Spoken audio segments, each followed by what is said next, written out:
के ऊर्जा स्टेडियम में 67वें नेशनल स्कूल गेम्स आयोजित किया गया है।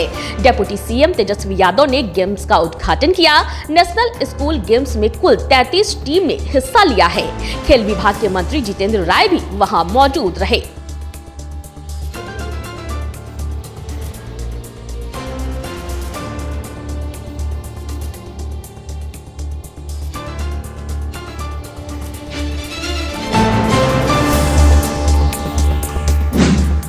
बिहार के उप मुख्यमंत्री तेजस्वी यादव ने जमकर चौके छक्के आज लगाए हैं। आपको बता दें कि पटना के ऊर्जा स्टेडियम में national school games 2023-24 cricket championship का उद्घाटन समारोह में हिस्सा लेने के लिए तेजस्वी यादव पहुंचे थे। जो है वो मालिक है ना। हम लोग जो जनता की जो इच्छा है, जो आकांक्षा है, जिस विश्वास के साथ हम लोगों को चुना है, वो हम लोग काम कर रहे हैं। बिहार में पहली बार देश में ही नहीं बल्कि दुनिया में ऐसा हुआ है कि वर्ल्ड रिकॉर्ड हम लोगों ने बनाने का काम किया। 2 लाख से भी ज़्यादा शिक्षकों को हम लोगों ने नौकरी दिया है। तो ये तो एक डिपार्टमेंट, तो ये तो वाकई में वर्ल्ड रिकॉर्ड है। तो उसी हिसाब से हर एक क्षेत्र में हम लोग काम कर रहे हैं। और जो हम लोगों का महागठबंधन जो है वो बड़ी मजबूती के साथ जो है बिहार की जनता के साथ खड़ा है और बिहार की जनता महागठबंधन के साथ खड़ी है। तो यहाँ कोई इफ एंड बट का चांस ही नहीं है और खासतौर पे बीजेपी का तो कोई स्कोप ही नहीं है बिहार। औरंगाबाद में छक्का लगेगा क्या? राजनीति में भी छक्का लगने वाला है क्या? इसी तरीके से जैसे आपने क्रिकेट में अभी छक्का लगाया उसी तरह का राजनीति में भी छक्का लगाएंगे? नहीं, हम तो देखिए टीम में विश्वास करते हैं। एक आदमी छक्का लगाए उधर से विकेट गिरता जाए तो वो अच्छी बात नहीं होती। हम लोग टीम में विश्वास करते हैं, टीम यूनिटी में विश्वास करते हैं। तो महागठबंधन यूनाइटेड है, मजबूती के साथ लड़ेगा, सबकी भूमिका होगी।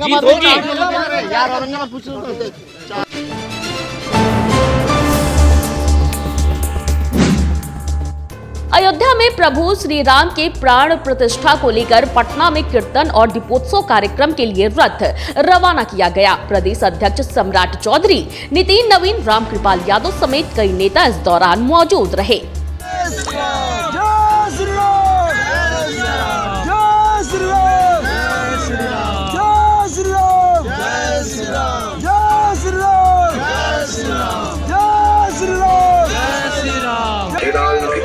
जनवरी 2024 से 24 घंटे का अष्टजाम आयोजन किया जा रहा है।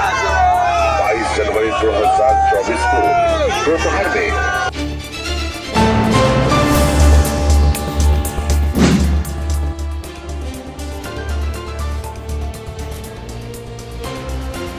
कड़ाके की ठंड की वजह से पटना जिले के स्कूलों में 20 जनवरी तक पठन पाठन बंद रखने का आदेश जारी किया गया है। पटना के जिलाधिकारी ने यह आदेश दिया है। आदेश में कहा गया है कि क्लास 8 तक शैक्षणिक गतिविधियां 20 जनवरी तक बंद रहेंगी। आंगनवाड़ी भी बंद रहेंगे।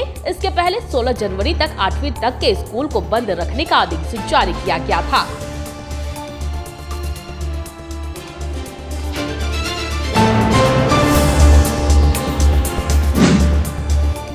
बिहार सरकार के मंत्री जमा खान ने मीडिया से बातचीत करते हुए मुख्यमंत्री नीतीश कुमार की जमकर तारीफ की है।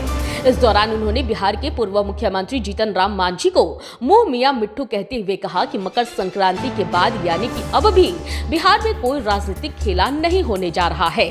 इसके साथ ही उन्होंने यह भी कहा कि मुख्यमंत्री नीतीश कुमार एकमात्र ऐसे नेता हैं जो परिवारवाद की राजनीति नहीं करते हैं। सर कैसे देखते हैं इसको सर? क्या जीतन राम मांझी का ट्वीट आया है कि खरमास के बाद अब बिहार एक नई सरकार अपने मियां मिट्ठू बनना है, अपने मुंह से कहना है, कुछ भी कहते रहें।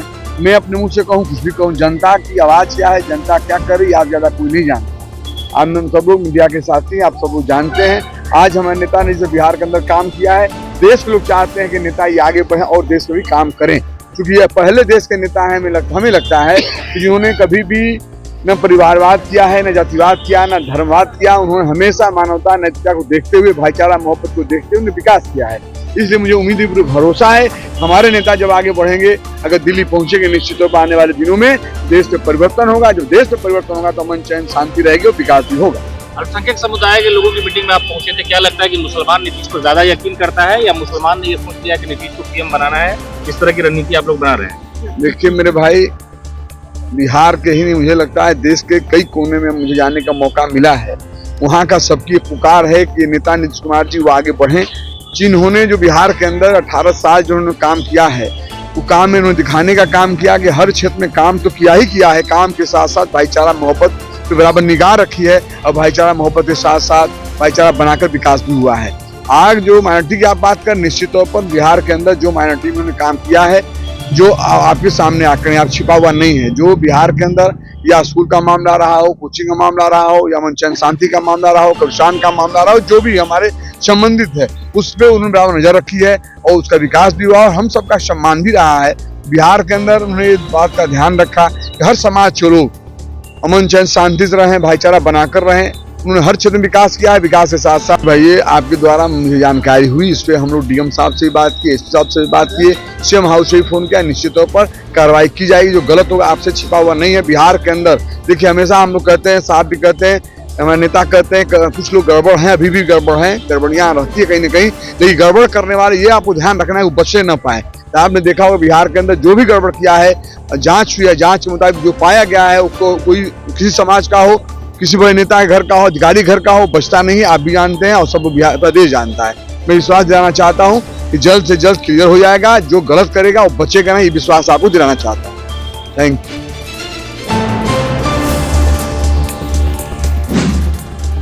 जदयू एमएलसी खालिद अनवर ने कांग्रेस पर बड़ा बयान देते हुए कहा है कि जिस तरह से हमने सोचा था कि कांग्रेस में तेजी के साथ और दिलेरी के साथ काम होगा, वैसा कुछ भी नहीं हो रहा है। इसके साथ ही उन्होंने यह भी कहा है कि हम किसी एक पार्टी को आगे बढ़ाने के लिए नहीं, बल्कि हम देश को आगे बढ़ाने के लिए आगे आए हैं।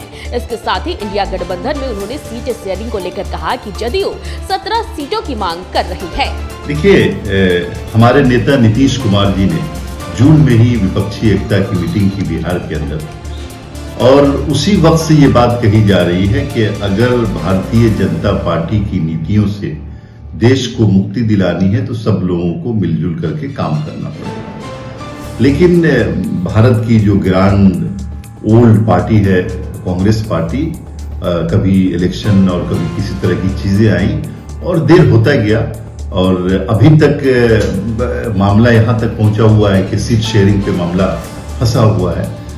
नीतीश कुमार की तरफ से, हमारी तरफ से लगातार कोशिश हो रही है कि भारतीय जनता पार्टी की नीतियों से देश को मुक्ति मिले, विपक्षी एकता हो, सभी पार्टियां एकजुट रहें। लेकिन ये बदकिस्मती है, इसको बदकिस्मती ही कहा जाएगा कि जिस पार्टी की लीडरशिप में हम लोग आगे बढ़ने की कोशिश कर रहे हैं, वो पार्टी की रफ्तार वो नहीं है जो हम लोग चाहते हैं। लगता है कि कांग्रेस की तरफ से जो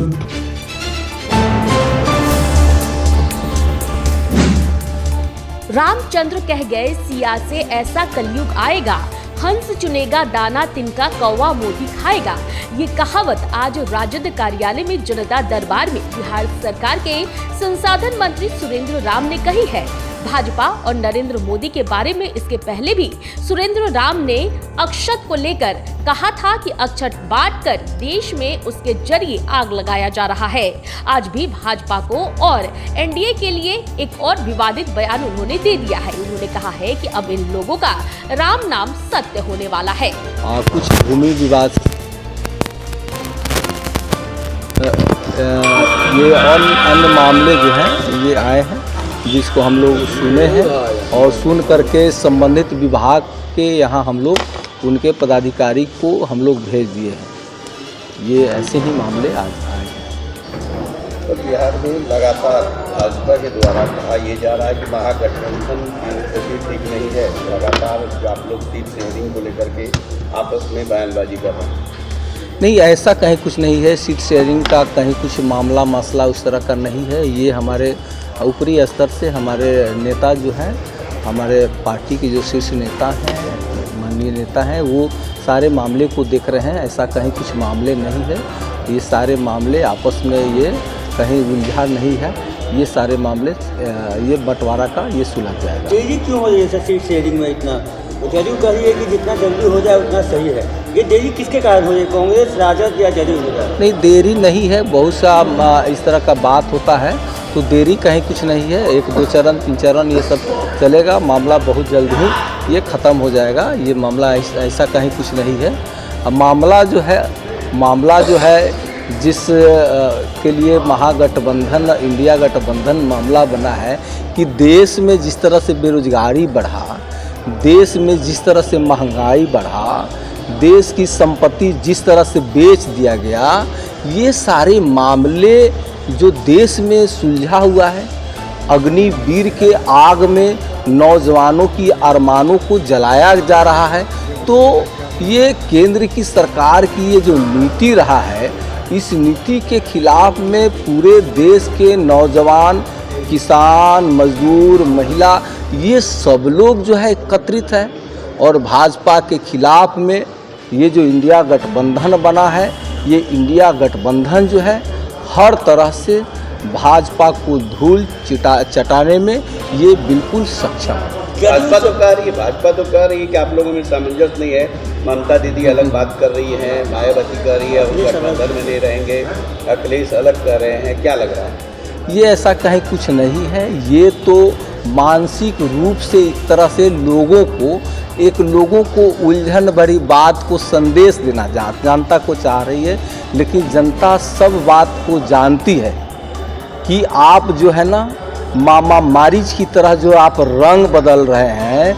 तो मामा मारीच को जिस तरह से रामचंद्र जी तीर मार करके जो है उसका वध किए थे, जनता भी इस बार मन बना लिया है कि आप मामा मारीच की तरह जो रंग बदल रहे हैं, जनता भी आपको उसी तरह से आपको और आपकी पार्टी का खात्मा करने में एकदम खात्मा करने के लिए मन बना लिया है। अच्छा, आपकी पार्टी के विधायक लोग जो है मंदिर पे, राम पे बहुत सारे सवाल उठा रहे हैं, इस पर आप क्या कहेंगे? इस तरीके के जो बयान आ रहे हैं, क्यों राम के बारे में बोलना, तो राम विरोधी भी बताया जा रहा है कि अच्छा छिटवा के लोग देश में आ रहे हैं। देखिए, सही बात समझने की बात है। मेरा नाम सुरेंद्र है और हम खुद श्री रामचंद्र जी को मानने वाले लोग हैं।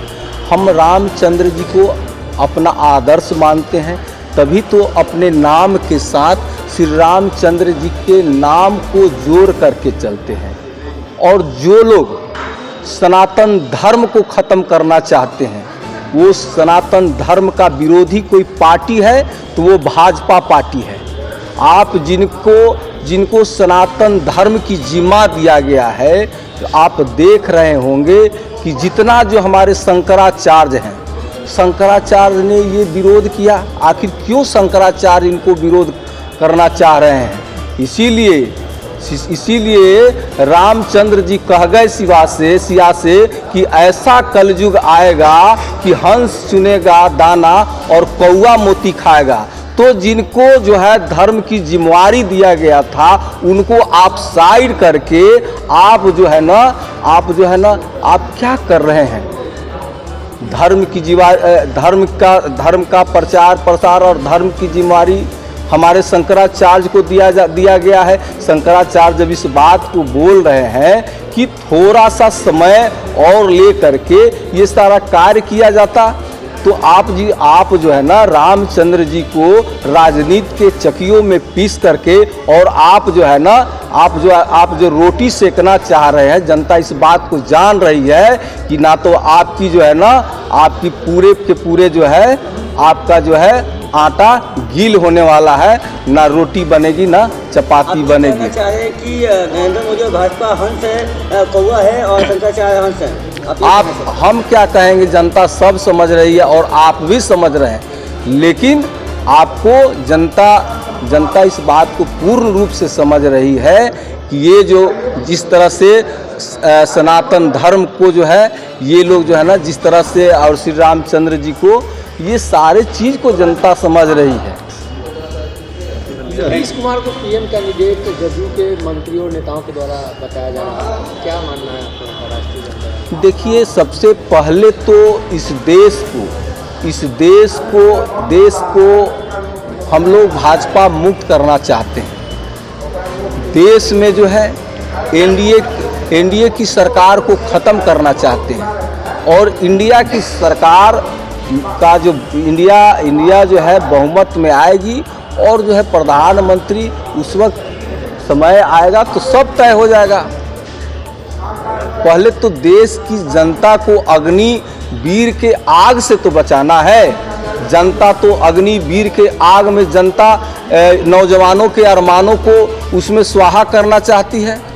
तो आज आप देख रहे होंगे कि देश को बेच करके अक्षत और फूल बांटा जा रहा है और जनता आपको मौका नहीं देना चाहती है आगे कि आप देश को जला करके राख बांटे। इसीलिए जनता एकदम देश की जनता समझदार है और आपको भाजपा को और मोदी जी को दोबारा इस देश में मौका मिलना नहीं है और जनता ये चाहती है कि देश में इंडिया के नेतृत्व में सरकार बने और वही इंडिया हमारे सारे समस्याओं को, किसान की समस्या, मजदूर की समस्या, नौजवान की समस्या, महिलाओं की समस्या,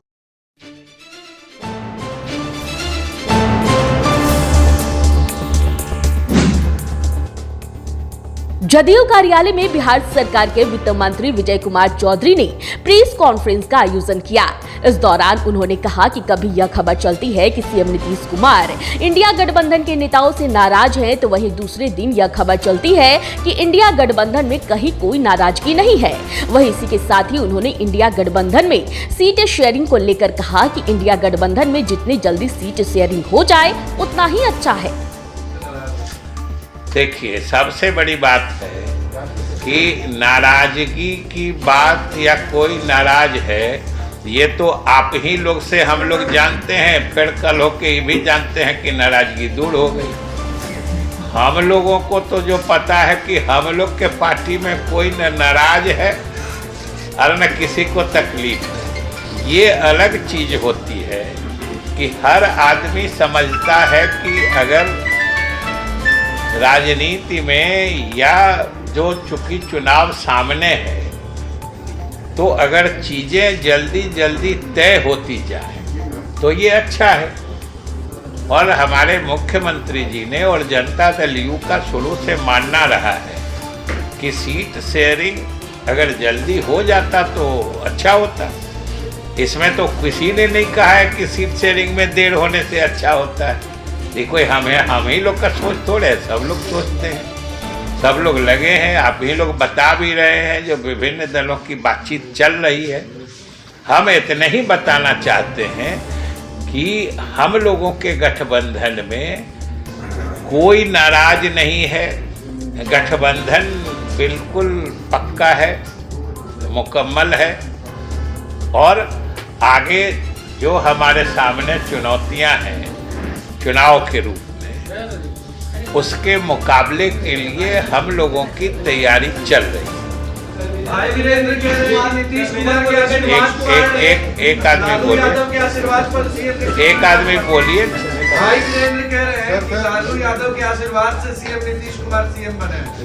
हम लोगों का गठबंधन सब लोगों के साथ है।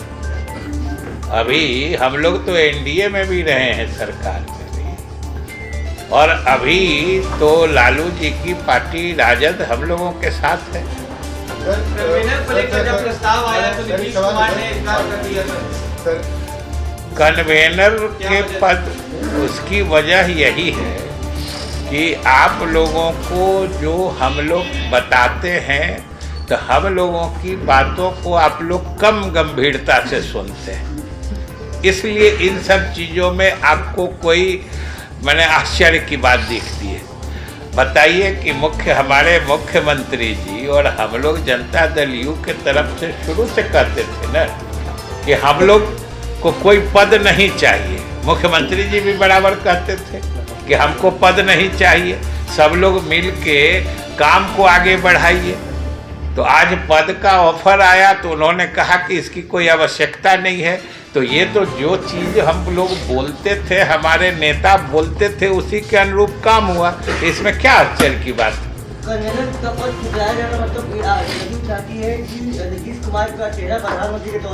नहीं, मतलब ये तो आप निकाल रहे हैं ना, जदयू ने तो कभी नहीं कहा है। और जदयू जब कहती है कि हम लोग के नेता या जनता दल यू किसी पद की आकांक्षी नहीं है, तो ये इसमें सभी पद आते हैं। कोई ऐसा तो अलग करके हम लोगों ने कहा नहीं था। ये जो हम संयोजक के पद के आकांक्षी नहीं है। सर एक सवाल है सर कि अभी आपने कहा कि महागठबंधन में कोई दिक्कत नहीं है, एकजुट है, बात महागठबंधन की नहीं हो रही है, इंडिया गठबंधन की हो रही है। उसी की बात, बिहार में महागठबंधन से अलग इंडिया गठबंधन कहाँ है? तो सीट शेयरिंग को लेकर सर आप लोग बार बार जो कह रहे हैं कि सीट शेयरिंग को लेकर सीट साफ हो जानी चाहिए, तो किसकी वजह से रुका हुआ है? हो जानी चाहिए। हम लोग ये कह रहे हैं कि सीट शेयरिंग की बात जितनी जल्दी तय हो जाए उतना अच्छा है। अभी रोकने नहीं रोकने की बात कहाँ है? हम लोग तो कह रहे हैं ये चीज जितनी जल्दी हो जाए अच्छा है। इसमें आप कोई नकारात्मक बात क्यों ढूंढते हैं? ये तो सार्वजनिक रूप से सब लोग अच्छा मानते हैं कि ये सब चीजें जितने जल्दी तय हो जाए उतना जल्दी सब लोग अभियान में लग जाएंगे। अभी आपने कहा कि नीतीश कुमार की दूरदर्शिता के कारण ही बिहार इतना तरक्की कर रहा है, नीति आयोग ने अपनी रिपोर्ट में कहा। तो क्या माना जाए कि नीतीश कुमार बिहार तक ही रहेंगे? अभी आपने कहा कि उनके कारण ही बिहार आगे बढ़ रहा है। तो इसका मतलब ये होता है कि वो यहीं रहे, इसका ये भी मतलब नहीं होता है कि वो यहाँ से चले जाएंगे। ये सब कहाँ से माने लगाने लगे? माने लगाने की भी तो सीमा रखी है ना। आप माने लगाने का मतलब जंप नहीं मारिए। हमने ये कहा और उसका अर्थ सीधा और इसी सीमा तक होता है कि बिहार की जनता ने नीतीश कुमार के नेतृत्व पर भरोसा किया, उनको अपना समर्थन दिया और नीतीश कुमार ने जो जनता से वादा किया था कि हम न्याय के साथ विकास करेंगे, वो उन्होंने किया, जिसका जो अभी नीति आयोग और यूएनडीपी के रिपोर्ट में परिलक्षित हो रहा है। हमने इतने कहा है। राम मंदिर के लिए सर क्या मुख्यमंत्री को न्योता आया है? अब ये सूचना हमको नहीं है, राम मंदिर के लिए न्योता आया है कि नहीं आया है, ये सूचना हमें नहीं है। आपको मिल गया क्या सर? आपको मिल गया? नहीं, हमको नहीं आया। आप लोग जाएंगे? मिलेगा तो जाएंगे। अरे मंदिर बना है तो वहाँ किसी को जाने में कोई रोक है क्या?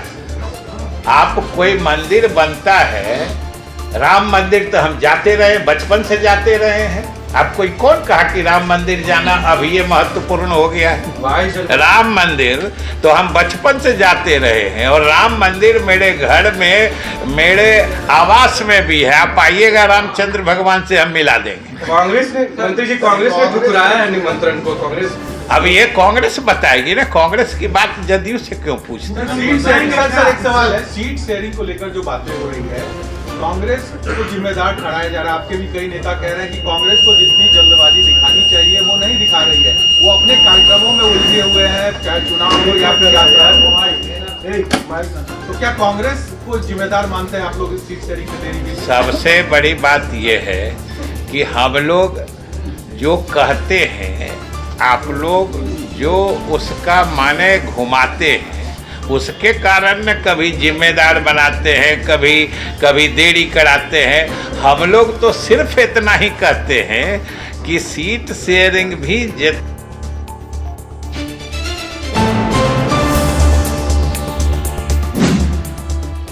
लोजपा रामविलास के राष्ट्रीय अध्यक्ष चिराग पासवान ने मुख्यमंत्री नीतीश कुमार के विश्वसनीयता पर सवाल उठाया है। इस दौरान उन्होंने यह भी कहा कि मुख्यमंत्री नीतीश कुमार की बॉडी लैंग्वेज बदल गई है।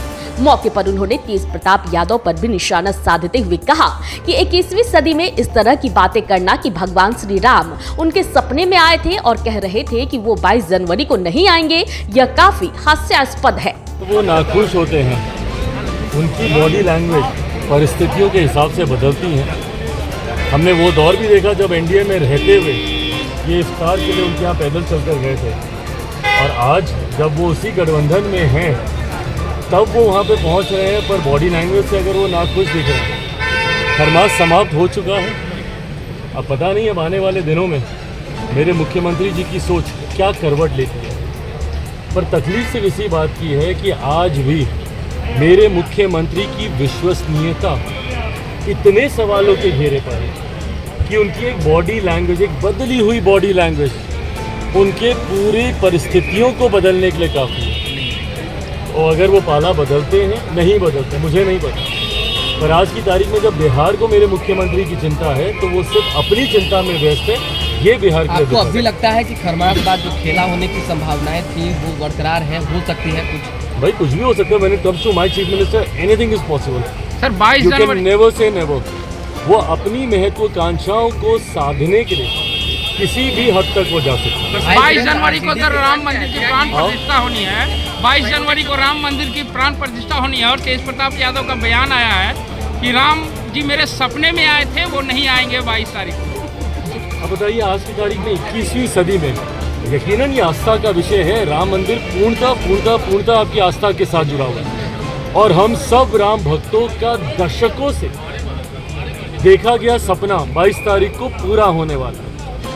ऐसे में जब इस तरीके के सपने की बात करते हैं, 21वीं सदी में ऐसी बातें करते हैं कि भाई ये सपने में आए, वो सपने में आए, उन्होंने ऐसा कहा, उन्होंने वैसा कहा, हकीकत है ये सब बौखलाहट है। नीतीश कुमार जितने भी इंडिया अलायंस के जितने भी घटक दल हैं वो सब बौखलाए हुए हैं। क्यों? क्योंकि एक राजनीतिक मुद्दा इनके हाथ से छीन लिया गया। दशकों तक इन लोगों ने इसी राम मंदिर के नाम पर राजनीति करने का काम किया और आज जब जितने ज्वलंत राजनीतिक मुद्दे हैं उसको मौजूदा केंद्र सरकार, हमारे आज के प्रधानमंत्री आदरणीय नरेंद्र मोदी जी के द्वारा समाप्त कर दिया गया है, तो ये बौखलाहट है। राम मंदिर पर इन्होंने दशकों तक राजनीति की, धारा 370 पर इन्होंने दशकों तक राजनीति करने का काम किया, विमेन रिजर्वेशन बिल पर इन्होंने दशकों तक राजनीति करने का काम किया। आज जब ये तमाम विवादित मुद्दे सुलझा दिए गए हैं, यही बौखलाहट है। तभी किसी के सपने में आते हैं, किसी को शादी याद आती है, किसी को बाप का श्राद्ध याद आता है। हकीकत है एक बड़ा अध्याय भारतीय राजनीति के साथ जुड़ने जा रहा है 22 तारीख। बिहार के मुजफ्फरपुर जिले में 15 जनवरी से 22 जनवरी तक सभी प्रखंडों के शिक्षा पदाधिकारी के द्वारा शिक्षा संवाद कार्यक्रम का आयोजन किया जा रहा है। आपको बताते चले कि शिक्षा विभाग के अपर सचिव द्वारा यह आदेश निर्गत किया गया है कि शिक्षा संवाद कार्यक्रम में विद्यालय में पढ़ रहे सभी विद्यार्थियों के अभिभावकों को बुलाकर संवाद करना है। इस संवाद का उद्देश्य है कि सरकारी विद्यालयों में बच्चों की उपस्थिति 100% हो सके और सरकार के द्वारा दिए जा रहे विभिन्न योजनाओं का लाभ भी पढ़ने वाले बच्चों को मिल सके। आज के संवाद को लेकर क्या कुछ कहेंगे? आज शिक्षा संवाद कार्यक्रम के लेकर के हम यहाँ आए हैं स्कूल में और लोगों को बताना है कि शिक्षा के तहत मुख्यमंत्री कार्यक्रम में क्या क्या योजना लागू किया गया है। इसी का हम लोग योजना के विषय में बताना है लोगों को, ताकि लोग बच्चे को अभिभावकों को बताना है कि अपने बच्चे को यहाँ भेजें, 100% बच्चों की उपस्थिति हो ताकि सभी बच्चे को इस योजना का लाभ मिल सके। किस किस प्रकार की योजना? जैसे मुख्यमंत्री साइकिल योजना है, पोशाक योजना है, मुख्यमंत्री छात्रवृत्ति योजना है, मुख्यमंत्री पोशाक योजना है। ये सभी योजना का लाभ बच्चों को मिले, इसके लिए अभिभावकों को। अनुसूचित जाति के लिए क्या? अनुसूचित जाति और जनजाति के लिए तो सभी योजना का लाभ मिलना है और स्पेशल उसके लिए है कस्तूरबा गांधी विद्यालय में बच्चियों के लिए है ना, छात्रवृत्ति योजना उसके लिए है, स्पेशल है। उसके सभी लड़का और लड़की दोनों को मिलेगा छात्रवृत्ति योजना। और पिछड़ी जाति में सामान्य वर्ग में कुछ बताया गया है कि जैसे कि उसका समय सीमा उसको बताया गया है। छात्रवृत्ति इंटर मेधावृत्ति योजना भी है, पोस्ट मैट्रिक छात्रवृत्ति योजना भी है। सारी योजना के अंतर्गत हम लोग अभिभावक को बता रहे हैं और उसका लाभ देने के लिए उनको समझा रहे हैं। लाभ की उपस्थिति क्या रहेगा बच्चों का? 75%। हाँ, अप्रैल से सितंबर तक बच्चों की 75% उपस्थिति अनिवार्य। वही उसी बच्चे को सभी चीज़ का लाभ मिल सकता है। सरकारी योजनाओं का लाभ उन्हीं बच्चों को मिलेगा जिनकी उपस्थिति 75% हो। तो ये सभी विद्यालय में डोर टू डोर जाकर संवाद करना है? हाँ, विद्यालय में जाकर के हम लोगों को प्रचार प्रसार करना है शिक्षा संवाद के विषय में।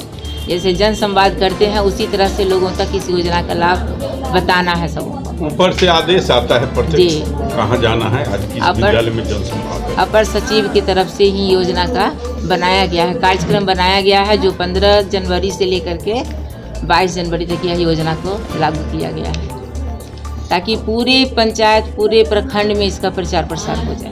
अपना परिचय दीजिए। मैं मिंटू कुमारी, प्रखंड शिक्षा पदाधिकारी कुढ़नी।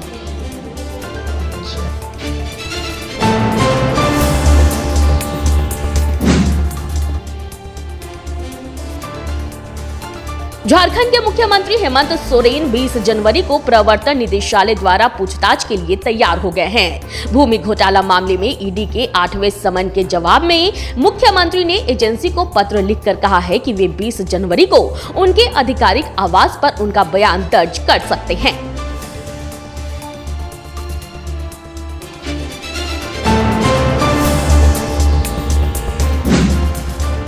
आरा के टाउन थाना क्षेत्र के बड़की सिंगही मोड़ स्थित 4 लेन ओवरब्रिज पर अनियंत्रित होकर बालू से लदी कंटेनर पलट गई। हादसे में चालक और खलासी बाल बच गए। हालांकि हादसा इतना जबरदस्त था कि कंटेनर पूरी तरह से क्षतिग्रस्त हो गया है। घटना को लेकर लोगों के बीच काफी देर तक अफरा तफरी मची रही। इसे लेकर कुछ देर के लिए आवागमन भी बाधित रहा। घटना जैसे कोयला था, अच्छा उधर से मैं आ रहा था जी, अगला टायर बोला, उसके बाद वो गाड़ी मुझको साइड मारा, मैं गाड़ी लेकर उसमें चला गया। अगला टायर बोला डिवांडर ढक गया, अचानक साइड मारा तो आप इधर आ गए। हाँ, इसके कारण हुआ है। आपका कैसे बचा? अरे पता नहीं कैसे बच गया, कैसे बताए हम। भगवान ने बचा लिया। तो क्या नाम हुआ? राजेश, मेरा कंडक्टर है। वो कैसे है? अरे होगा आपके साथ कोई हताहत नहीं हुई ना? आपके साथ जो भी था मेरा साथ, हाँ, एक लड़का और मेरा खलासी उधर है। ठीक है, वो भी ठीक है। कहाँ के रहने वाले? हाँ, मैं मिर्जापुर यूपी के रहने वाले। कहाँ से लेकर आ रहे? ये बालू ये लेकर आ रहे, चांदी बाजार का आगे जो पड़ता है वो इस घाट से लेकर आ रहे हैं। सोन नदी का। कहाँ जा रहे थे? ये जाएंगे गाजीपुर लेकर जा रहे थे। आपका नाम? राजेश। घर आरौरा।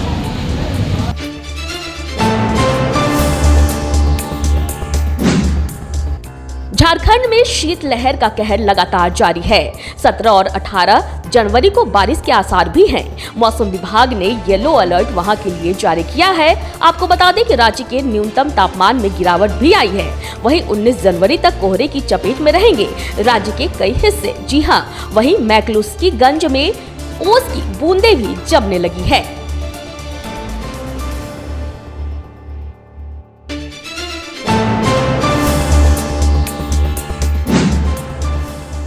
गया जिले के डोभी चेक पोस्ट पर उत्पाद विभाग के निरीक्षक प्रणेश कुमार के नेतृत्व में GT road Dobhi check post पर वाहन चेकिंग के दौरान बंगाल से चलकर झारखंड की ओर से आ रही मिनी ट्रक से जांच के दौरान भारी मात्रा में विदेशी शराब बरामद किया गया है।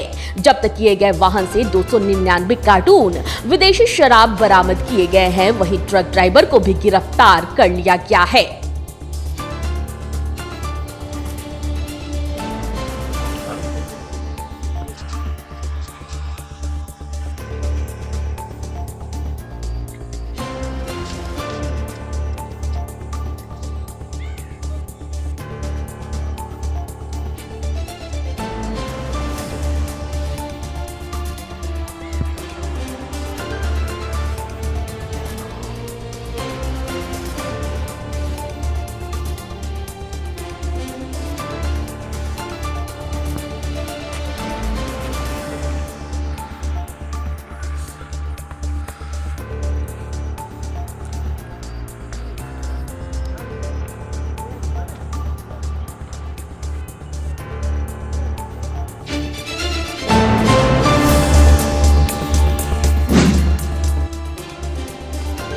मोकामा के हाथीदह में श्रीमद् भागवत कथा ज्ञान यज्ञ को लेकर भव्य कलश शोभा यात्रा निकाली गई।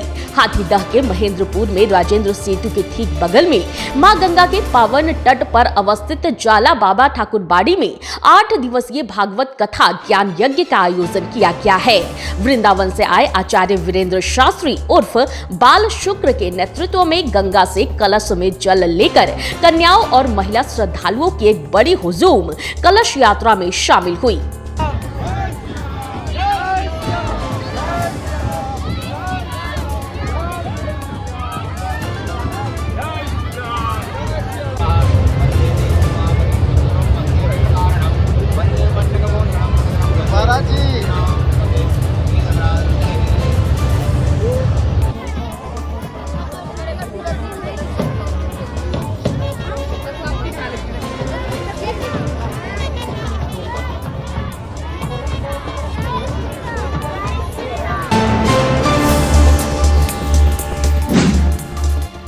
सुप्रीम कोर्ट ने मथुरा के श्री कृष्ण जन्मभूमि शाही ईदगाह मस्जिद विवाद के संबंध में मस्जिद का निरीक्षण करने के लिए आयुक्त नियुक्त करने के इलाहाबाद उच्च न्यायालय के आदेश पर रोक लगा दिया है।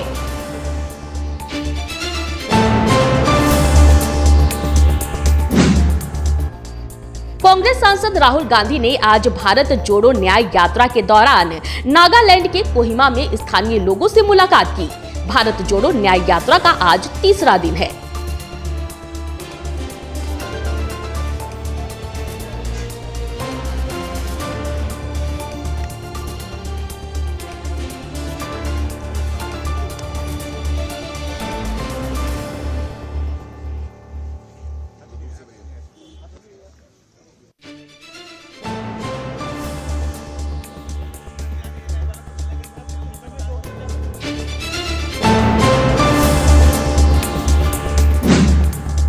खबर नागालैंड के कोहिमा से है, जहां राम मंदिर प्राण प्रतिष्ठा समारोह पर कांग्रेस सांसद राहुल गांधी ने कहा कि 22 जनवरी का जो कार्यक्रम है वो राजनीतिक कार्यक्रम बन गया है।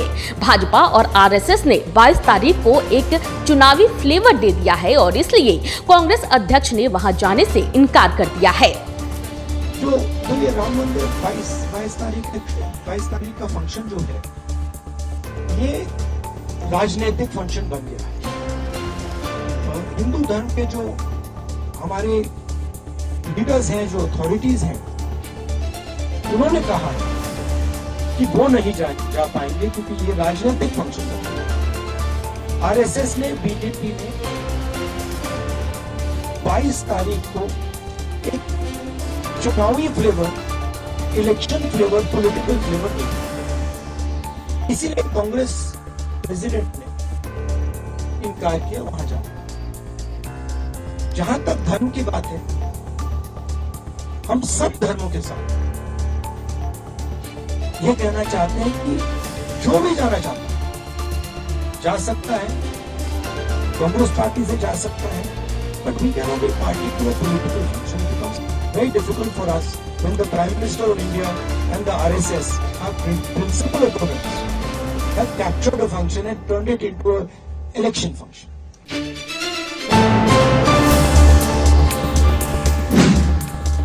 खबर उत्तर प्रदेश के लखनऊ से है, जहां रक्षा मंत्री राजनाथ सिंह ने कहा है कि पहले भारत के बारे में धारणा थी कि यह एक कमजोर देश है, गरीबों का देश है, लेकिन आज आप किसी भी देश में चले जाइए, भारत को कमजोर देश के रूप में नहीं देखा जाता, बल्कि आज भारत को एक मजबूत और शक्तिशाली देश के रूप में देखा जाता है। और मैं दावे के साथ कह सकता हूँ, आजाद भारत के इतिहास में कोई ऐसी सरकार नहीं रही है जिसने इस सीमा तक जाकर आम जनता के हितों की चिंता की हो। कोई नहीं रहा। समाज के अंतिम सीढ़ी पर जिन लोगों को मारा जाता था, भविष्य में चलकर इस भारत में वो अंतिम सीढ़ी के लोगों के बीच उनकी गणना नहीं होनी चाहिए, बल्कि ऊपर वाली सीढ़ी पर वह भी पहुंचने चाहिए। यह संकल्प है हमारे प्रधानमंत्री मोदी जी का।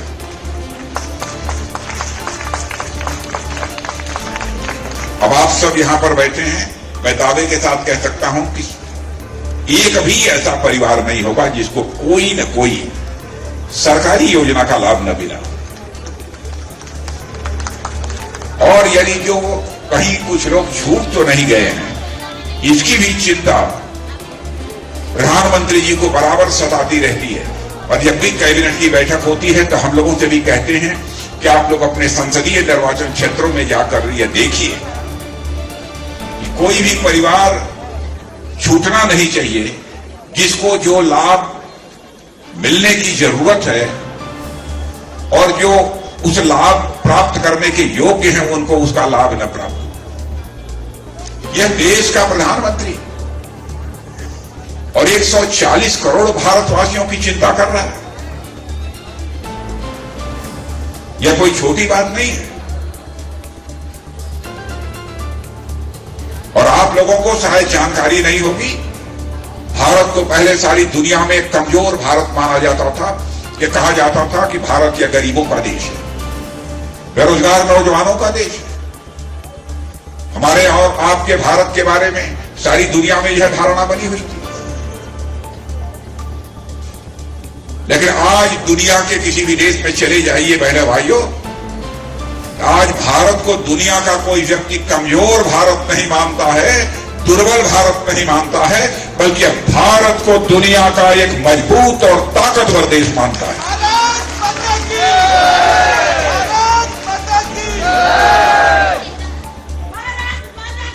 और इसका श्रेय यदि किसी को दिया जाना चाहिए तो भारत के प्रधानमंत्री आदरणीय नरेंद्र मोदी जी को इसका श्रेय दिया जाना चाहिए।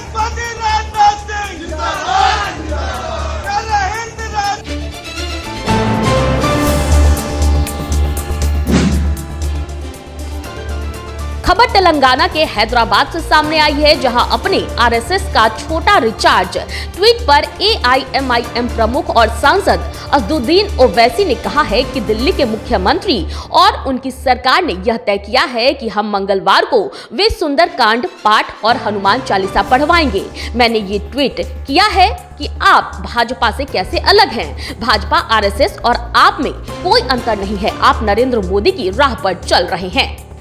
के लिए बोला है? मैंने जब ये मैंने देखा कि दिल्ली के मुख्यमंत्री और उनकी सरकार ये तय की है कि हर ट्यूसडे को वो सुरेंद्रकांड किताब पढ़वाएंगे, हनुमान चालीसा पढ़वाएंगे, तो उस पर मैंने ये किया है कि भाई आप लोग बीजेपी से क्या डिफरेंट हैं? आप में बीजेपी आरएसएस में कोई फर्क नहीं है।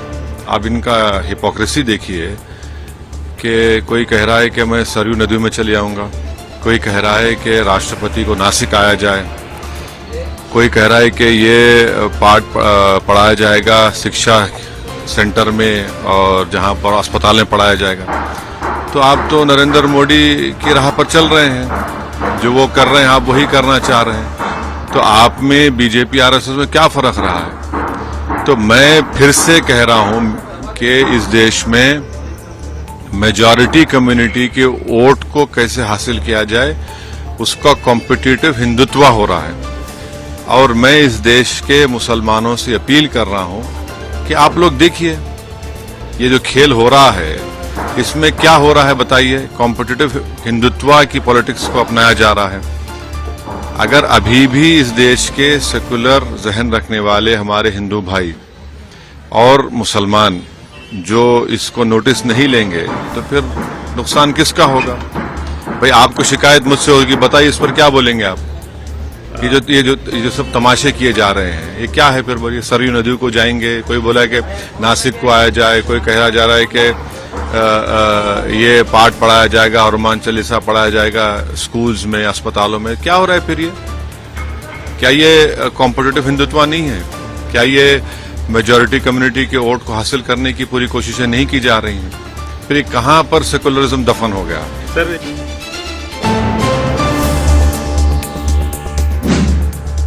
उत्तर प्रदेश सरकार द्वारा शुरू की गई पिंक ऑटो सेवा को लेकर श्री राम जन्मभूमि तीर्थ क्षेत्र के महासचिव चंपत राय ने कहा है कि उत्तर प्रदेश सरकार द्वारा उपलब्ध कराया गया प्रदूषण रहित यह वाहन अयोध्या के लोगों के लिए है।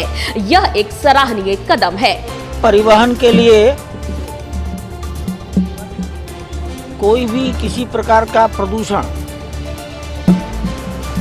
ध्वनि प्रदूषण, वायु प्रदूषण, इस प्रदूषण से मुक्त ये वाहन उत्तर प्रदेश सरकार ने अयोध्या के जनता के लिए उपलब्ध कराया है। बहुत ही अभिनंदनीय, प्रशंसनीय प्रयास है और बड़ी संख्या में समाज को अधिक से अधिक सुविधा दिलाने का उत्तर प्रदेश सरकार का ये प्रयास, इसको मैं अभिनंदन करता हूँ।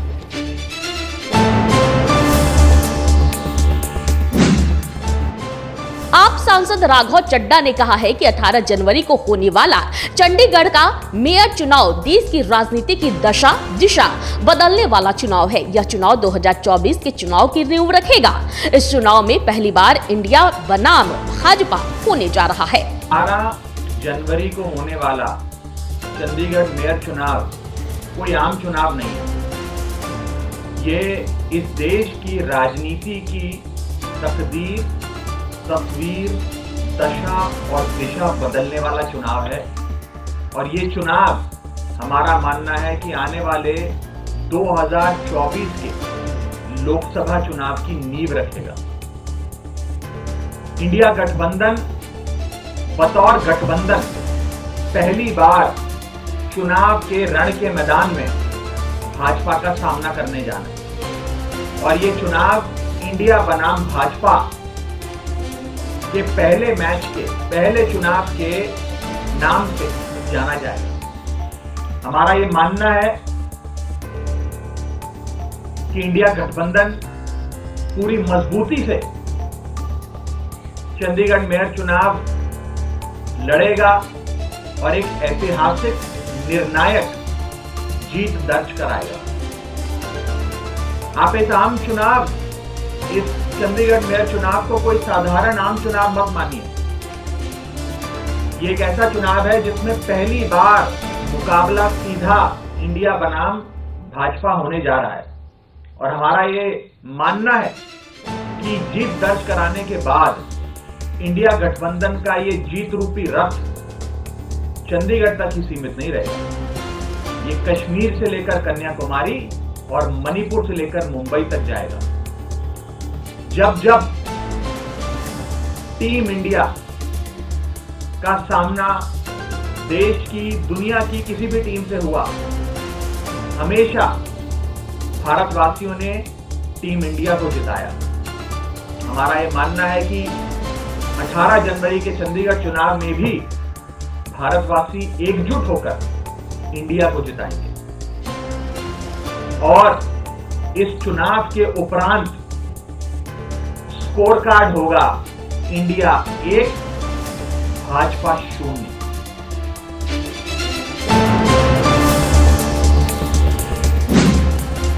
बिहार के उप मुख्यमंत्री तेजस्वी यादव ने कहा है कि राज्य में खेल को बढ़ावा देने के लिए अलग से खेल विभाग बनाया गया है।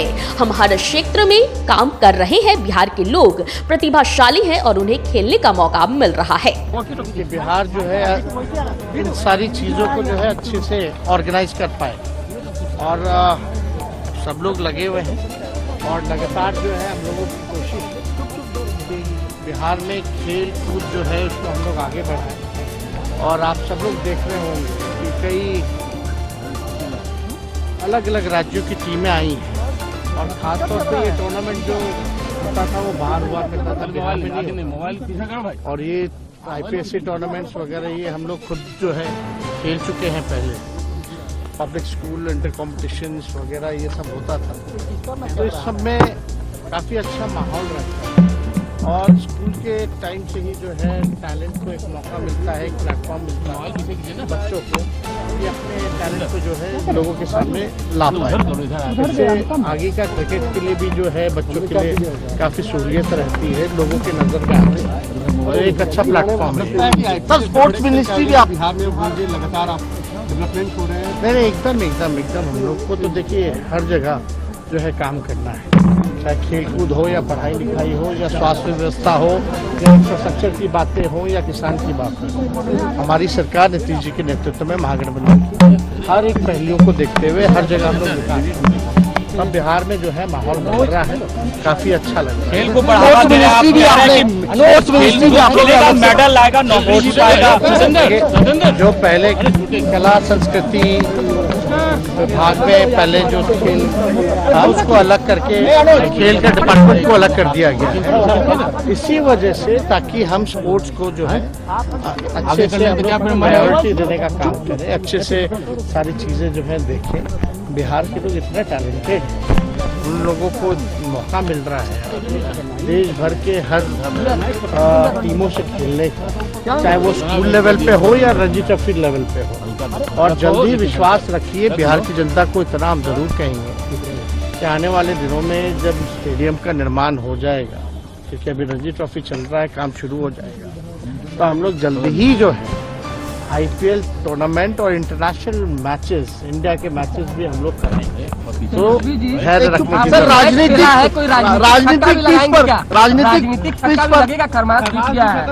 राजनीतिक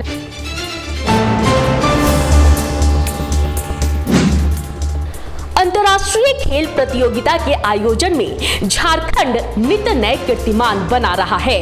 कुछ महीनों पहले ही झारखंड में महिला एशिया हॉकी कप का ऐतिहासिक आयोजन हुआ था, जिसे भारतीय टीम ने जीता था। देश विदेश के हजारों लाखों दर्शक और खेल प्रेमी उस आयोजन के साक्षी बने थे। वहीं एक बार फिर से रांची में हॉकी का महासंग्राम शुरू हुआ है। FIH ओलंपिक क्वालिफायर्स 2024 में भारत समेत विश्व की 8 टीमें हिस्सा ले रही है। वहीं पहले दिन के मैच में जर्मनी, जापान, न्यूजीलैंड और USA की टीमों ने उत्कृष्ट खेल का प्रदर्शन कर अपने अपने मैच जीते।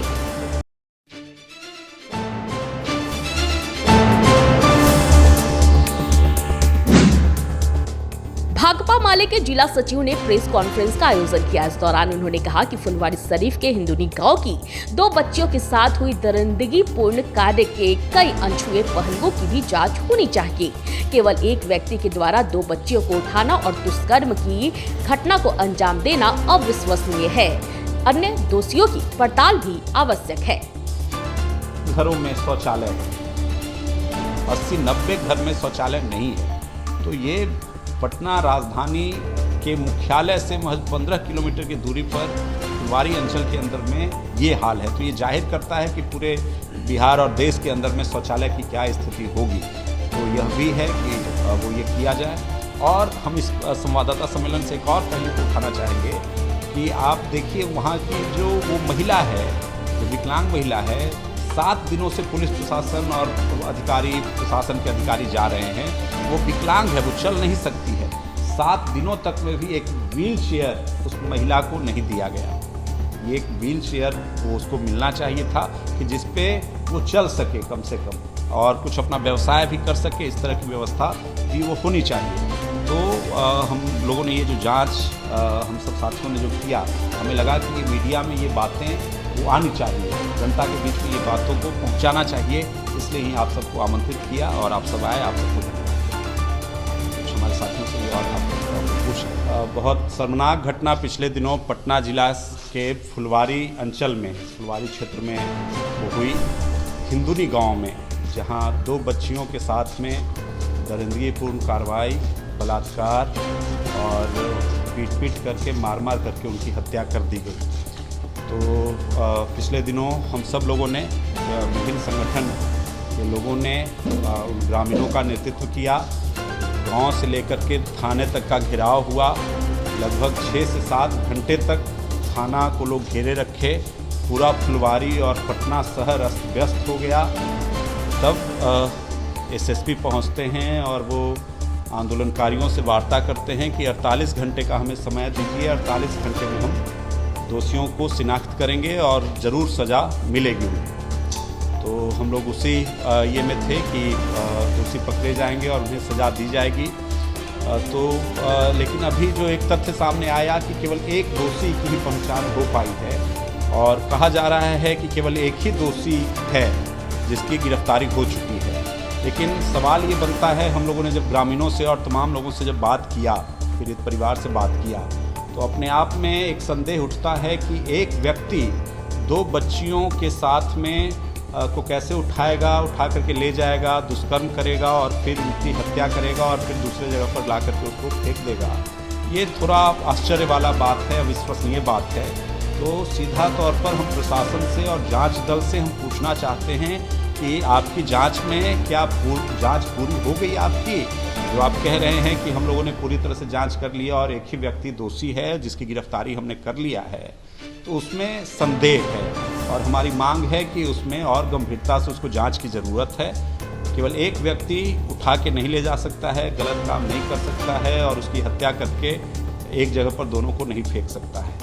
तो यह है। दूसरा और भी कई पहलू हैं जिस पर हमारे और भी साथी वो बोलेंगे। यहाँ पर दलित अधिकार आंदोलन के हमारे राष्ट्रीय परिषद के सदस्य, उस आंदोलन के विनोद कुमार दास जी हैं, महिला आंदोलन की नेत्री कृष्णा जी और रिंकू कुमारी जी हैं, हमारे फुलवारी अंचल के सचिव राजकुमार जी हैं, जितेंद्र जी हैं। ये लोग भी हैं जो हमारे जांच दल में थे और लगातार उन कार्रवाइयों में वहाँ वो शामिल हैं, उस आंदोलन में वहाँ शामिल हैं। ये तमाम साथी वहाँ के ग्रामीणों के साथ हैं। अभी जैसे और कुछ जो तथ्य है जो हम आपको और बताना चाहते हैं। एक तो यह कि उज्ज्वला योजना की बहुत बात होती है कि वो भाई उज्ज्वला योजना हर जगह पोस्टर वो लगा हुआ है, वो